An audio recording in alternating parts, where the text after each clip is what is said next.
Bienvenidos a un nuevo capítulo de Recorriendo la Biblia junto a la tía Dani y a Juan Pepito. Espero hayan tenido una linda semana. Les extrañamos, no pudimos estar con ustedes la semana pasada, pero aquí estamos ya mejor, ¿cierto, Juan Pepito? Sí, gracias a Dios ya estamos mucho mejor. Les extrañamos la verdad porque esta semana no pudimos hacer, la semana pasada no pudimos hacer nuestro Recorriendo la Biblia. Pero ahora sí estamos aquí, la verdad es que les extrañamos mucho y esperamos que ellos también nos hayan extrañado. Así es. Y vamos a cantar una alabanza que exalta la grandeza de nuestro Señor, ¿cierto? De este Dios creador. Por eso vamos a cantar Mi Dios es tan grande. Ya, cantémosla. 1, 2, 3. Mi Dios es tan grande, fuerte y poderoso, no hay nada que Él no pueda hacer. Mi Dios es tan grande, fuerte y poderoso, no hay nada que Él no pueda hacer. Las montañas son de Él, los ríos son de Él, las estrellas Dios las creó. Mi Dios es tan grande, fuerte y poderoso, no hay nada que Él no pueda hacer. Amén. Qué linda esta canción, aparte que como todas las canciones que cantamos dice una gran verdad. Mi Dios es muy grande, fuerte y poderoso. Y dice que no hay nada que Dios no pueda hacer, ¿cierto? Exacto. Nada imposible para Dios. Pero parece que sí hay algo que Dios no puede hacer. ¿Qué cosa, tía Daniela? Pecar. Lo único que Dios no puede hacer es pecar, porque va en contra de su naturaleza, que es santo. Además, el pecado implica imperfección, y Dios es perfecto. Esa era una pregunta capciosa, tía Daniela. Sí. Y ese Dios perfecto estableció en su escritura, ¿cierto? Todas las historias que hemos estado viendo.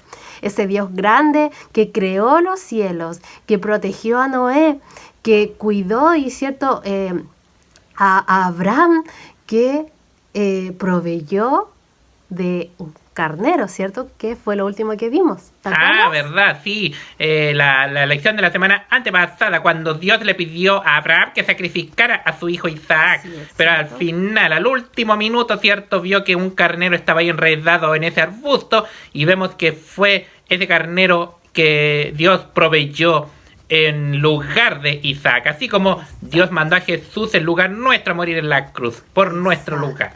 Y ese Dios grande, siguiendo con lo que estaba diciendo, ese Dios grande que desde el principio habló de ese libertador, ¿cierto? Las historias del Antiguo Testamento aún nos hablan de Jesús, que nos revelan qué iba a pasar en el futuro, iba a venir este libertador. Exacto. Y el día de hoy vamos a seguir hablando de las historias que nos tiene la Biblia, y esta vez nos vamos a enfocar en Isaac, en el hijo de Abraham, ¿cierto? Cuando ya Abraham era viejo, mandó a un siervo de él a buscar a esposa para Isaac. Y su siervo volvió con una mujer llamada Rebeca. Isaac se casó con Rebeca a la edad de 40 años. 40 años. Un jovencito. Años, ¿cierto? Y luego nos cuenta la Biblia que en Génesis 25 que Abraham murió porque ya era viejito. Claro. Nos cuenta de los descendientes de Ismael y nos cuenta también en Génesis 25, 19 la historia que vamos a ver el día de hoy. Lamentablemente, Rebeca era estéril. Estéril también, igual que Sara. No podía tener hijos. Sara y Abraham no podían tener hijos porque eran muy ancianos, ¿cierto? Claro. Pero acá vemos también manifestado el poder de Dios. Uh-huh. Dice la Biblia que Isaac oró por un hijo y Dios contestó esa oración. ¿Qué vemos ahí? Como Dios obra, ¿cierto? Para cumplir su promesa. Así es, ¿cierto? Y en esta historia nos cuenta que Rebeca tuvo mellizos. Sentía en su vientre que luchaban estos mellizos. Mira lo que dice Génesis. Y los hijos luchaban dentro de ella. Y fue a consultar a Jehová. Y le respondió Jehová: 2 naciones hay en tu seno, y 2 pueblos serán divididos desde tus entrañas. Un pueblo será más fuerte que el otro pueblo, y el mayor servirá al menor. O sea que mellizo significa que habían 2 bebés ahí en el vientre de la mamá. Así es, y que de estas 2 bebés, habrían a un futuro muy allá, dos naciones, dos grandes naciones, y que lo más importante, que el mayor va a servir al menor, siendo que culturalmente era todo lo contrario. Iba a ser distinto. Exacto, y Dios ahí vemos cumpliendo la promesa de hacer una descendencia grande, ¿cierto? Ya habían dos personas más en la descendencia de Abraham. Y después vemos que efectivamente nacieron mellizos. En ese tiempo no había como estos exámenes para saber qué sexo va a ser el bebé y todo, sino ese tiempo Dios se lo había mostrado a Rebeca y a Isaac también, ¿cierto? Y dice la Biblia que nació el primer bebé y era velludo y rojizo, ¿ya? O sea, tenía mucho pelito, ¿cierto? Era peludo. Era peludo. Ese era Esaú, ¿no? Y ese era Esaú, ¿ya? Y Jacob era todo lo contrario, no era velludo como Esaú, y era Jacob. Y ambos también, cuando crecieron, se especializaron en cosas distintas. Esaú era experto en ir a cazar a los animales, en salir, en buscar. Pero Jacob era más hogareño, estaba en la casa, cuidaba las ovejas. En eso también eran distintos. ¿Y qué nos cuenta la Biblia? Que como Esaú era el mayor, él tenía todos los derechos y todos los beneficios de la primogenitura. Primogenitura habla del primer hijo. Del primer hijo. Que tenía ¿ya? privilegios. Exacto, tenía doble porción de herencia, sacerdote del hogar, etc.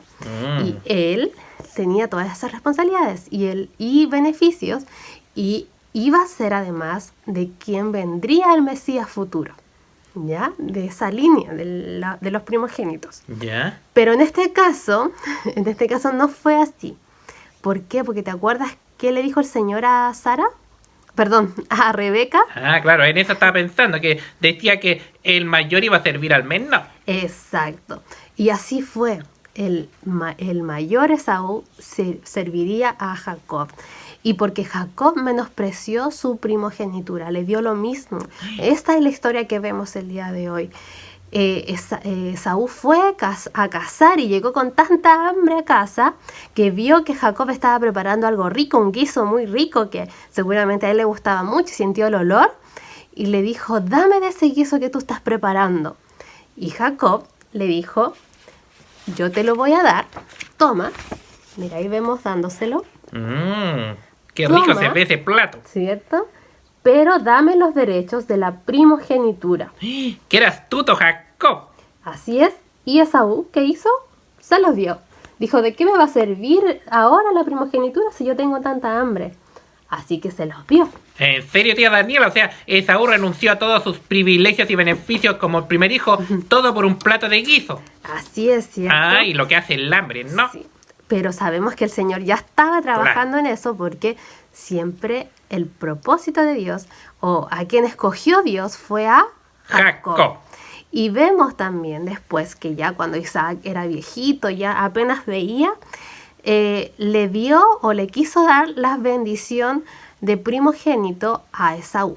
Le dijo: anda a cazar, prepárame después un plato de comida y yo te voy a dar la bendición de primogenitura. Sabemos que la bendición de primogenitura, según lo que había dicho Dios, era para Jacob. Claro. ¿Y qué hace Rebeca, la madre? Dice: escuché que Isaac mandó a Esaú a cazar para después darle la bendición, así que tú hazte pasar por Esaú. Ponte pieles de animales para asimilar su vello, su pelito, ¿cierto? Y yo te voy a preparar la comida y para que tú recibas la bendición. ¿En serio? Mira el plan que tramó ella. Así es. Sabemos que este engaño tampoco era necesario, porque Dios aún así iba a darle y entregarle la bendición a Jacob. Claro. Aún así, Jacob se hizo pasar por Esaú. Isaac le da la bendición y luego se va Jacob y llega Esaú a donde estaba su padre Isaac y le dice: padre, ya llegué, dame la bendición. ¿Qué hace Isaac? Y dijo, seguramente le dijo que ya se lo había dado a su hermano. Dijo que ya se la había dado, Uy, ¿cierto? ¿cómo no se dio cuenta? Isaac seguramente como era cieguito ya y lo tocó y vio que tenía esas pieles, pensó que era Esaú con sus vellos. Exacto. Se equivocó. Igual le dio una bendición, pero sabemos que la mayor bendición la tomó Jacob. ¿Cómo era el propósito del Señor? Porque Dios escogió a Jacob. Uy, Y ¿cómo tiene que haber estado Esaú? ¿Cierto? Pero luego de eso, por ese mismo temor de que quizás Esaú se vengara o algo, la mamá Rebeca le dijo, anda a otro lugar lejos mejor. Arráncate. Arráncate. Y él se fue lejos y dice la Biblia que en camino él se quedó en un lugar y se acostó, porque ya era de noche, y durmió. Le dio sueño. Tiene que haber estado cansado y también asustado por cómo estaba su hermano. Exacto. Y en ese sueño dice la Biblia que el Señor le habló. En ese tiempo no estaba la Biblia como la tenemos ahora, no estaba la palabra de Dios. Y el Señor hablaba de estas formas, directamente o a través de sueños. Mostraba su voluntad a través de los sueños. Exacto. El día de hoy no es así porque tenemos toda la palabra de Dios en nuestras manos. Claro. ¿Ya? Entonces el Señor le mostró un sueño que aparecía lo siguiente. Vemos ahí a Jacob durmiendo y el sueño que veía una escalera donde subían y bajaban ángeles. ¡Qué lindo! Y arriba estaba el Señor. Y el Señor en ese sueño le dijo que de él haría una gran nación como el polvo de la tierra. Le dijo la misma promesa que le había hecho a Abraham, se la dijo a Jacob a través de ese sueño. Exacto. Él, su nieto, el nieto de Abraham, también recibió la promesa de hacer de él una descendencia muy grande. ¡Qué interesante cómo actúa Dios! Dios seguía cumpliendo la promesa de Abraham, ahora a través de Jacob, ¿cierto? Vemos que como el Señor le habló a Rebeca y le dijo que de ella nacerían dos naciones grandes. De la nación de Saúl sería futuramente la nación de Edom y la nación de Jacob sería Israel.